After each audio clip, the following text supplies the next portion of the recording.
For more than 50 years, students of color from Boston and Springfield have been attending schools in predominantly white suburbs thanks to the voluntary desegregation program known as METCO. The goal is to reduce racial isolation for students from the city and the suburbs. Following decades of population change, METCO's administrators are proposing a new admissions process. To tell us what they have in mind are the president of METCO's board and a METCO alumnus, Patrick Kimble, and the executive director, Milagros Arbaje-Thomas. Thank you both very much for being with us. Thank you. I want to start with Millie about the mission of METCO, because people say, 1960s, desegregation, busing, isn't that kind of old? So what makes METCO valuable in the 21st century? Well, I think one of the things that still makes it relevant today is that we are not fully integrated as a community or as a society these days. There's a lot of national movements happening right now in terms of integrating school experiences for urban and suburban students, and Boston is part of that answer. So right now we still have neighborhoods that are completely isolated. We have students in Boston that don't experience any other racial groups. So the Boston program that buses the students to the suburbs provides that opportunity for both urban and suburban students to learn together in an integrated school setting, therefore learning about different experiences, learning from each other, and breaking down their own racial biases about different cultural groups as well. So it has a very relevant mission today still, because there's still racism going on, there's still biases, discrimination, and I think the METCO program allows these friendships to be created to then, one relationship at a time, people will become better citizens. Patrick, there's a recent study about METCO getting better results in terms of education for their students than both the district and charter school grads in Boston.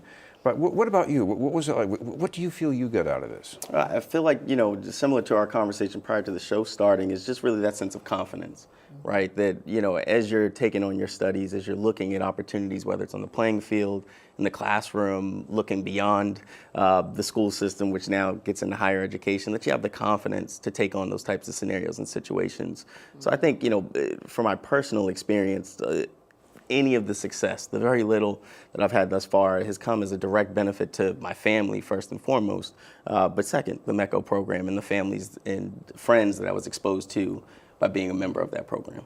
Really, I know METCO serves a lot of kids from disadvantaged families, but there's a sort of a legend about METCO that the parents go an extra mile for their kids. They sign their kid up, 5 minutes after childbirth, So, I mean, why change the application process? So just for a little bit of clarity as well, the program does have all socioeconomic groups in it, and there's a purpose for that. We're not focusing only on low-income students, because we don't want to reiterate the same stereotype that people of color are low income. So a lot of people are saying, why doesn't this go only for low-income students? We want the suburbs to be exposed to all economic backgrounds. But in terms of today, why are we doing this today? It's 2019. We have to modernize. We're still doing things in pen and paper. We're still filing paperwork in file cabinets, trying to find who's next in line. So right now, if families were to come in and ask us, what place am I in line? There is no real answer, because it depends on so many factors. When did you drop off your application? How many districts are asking for that specific grade level? So right now, we're just looking for transparency. We want parents to be able to actually own their process, be able to apply, put in their information themselves in terms of their contact info. One of the feedback we received last night at our public forum was that some people are still not hearing from us. We're doing the best that we can with an antiquated system, but if somebody applies online, they'll create their own profile, so they will be up to date with every step of the process. And that doesn't eliminate the extra steps that people have to take. We'll still have people coming in person when they're the top of the list to come and do additional paperwork, but at least the initial application shouldn't be rushed right after people give birth. It disadvantages people that were not born in the city of Boston. There's people of color that come in at the age of 3, at the age of 4, so they should have an opportunity to also be part of this program. We just want to make it even for everybody that wants to participate.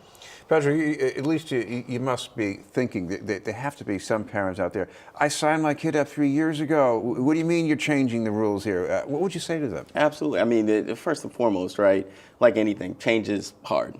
And as impactful as the overhaul of the enrollment process will be, in whatever route we decide to take that, given the feedback we've been given, for me, it's more so of like, guys, the program was founded at this date. We're now in 2019. We want to develop a process that is easier, more inclusive for anyone that wants to participate in it, and make sure that we're doing that in the most efficient way possible. And there's byproducts with those efficiencies that come into play that we're asked about all the time, which directly tie into the viability of the program. Millie, there's also more to this than just getting your name pulled out of a hat and feeling lucky. You're a METCO parent. There's some wonderful school systems outside of Boston, but they're also outside of the comfort zone for many people too.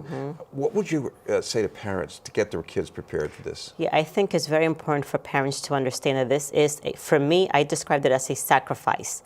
It is a sacrifice. I mean, you are going to have to be engaged in another community where people around you look different than you.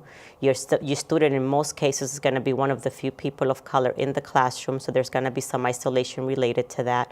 But we have to keep in mind that whenever we have an opportunity to change someone's mind or change someone's perception, it is worth the actual journey.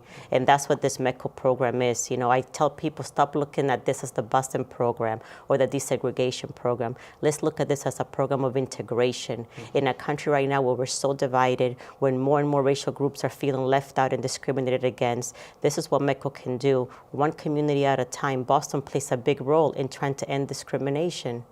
Patrick, I know you had to get up early in the morning for a long bus ride, but other than that, what was the toughest thing you had to contend with, and how did you overcome that? The toughest thing was the split realities, right? So you go and you're, and again, even though we don't really like to use the term, it's the reality. You are indeed bused from one community, the community in which you live in, to another community, right? You're forced to make all new friends, to acclimate yourself with the way things run in that given community, right? So outside of the early mornings, it's really just getting used to that new program and understanding, why am I here? What do I want to get out of this? And where do I see myself going as a result of being a member of the program? So, outside of that, I'd say it's really just getting yourself up to speed and getting acclimated with the fact that you're here for a purpose. Well, about that study, it says that the students in METCO, they do better going on to higher education, at least, than the students in the local public schools here. Why is that, you think? I mean, I think it has to do with your surrounding.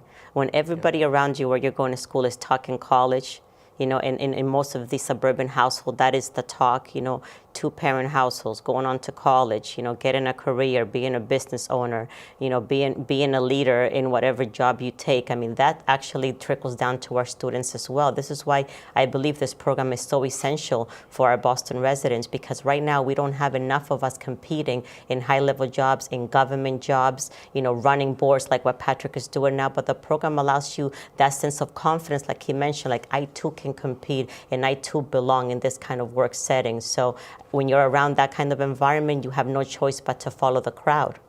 Well, finally, Millie, we should mention people want more information about METCO, anything that's changing. You've got a website, so what is that? Yes, so I have a website. It's called, the address is www.metcoinc.org/enrollment. We also have a Facebook and a Twitter and an account, and it's METCO Inc. HQ. And that's how you can follow us, and we're going to keep all the updates going, and people can also chime in online. There is the proposal is listed on our website, and people can actually leave feedback and let us know how they feel. So far, even though we're getting different answers from both sides of the equation, we are getting a 7-to-1 response rate that people believe it's time for change and more transparency and more efficiency in the process. Thank you both, Milagros Arbaje-Thomas and Patrick Kimble. Thank you so much.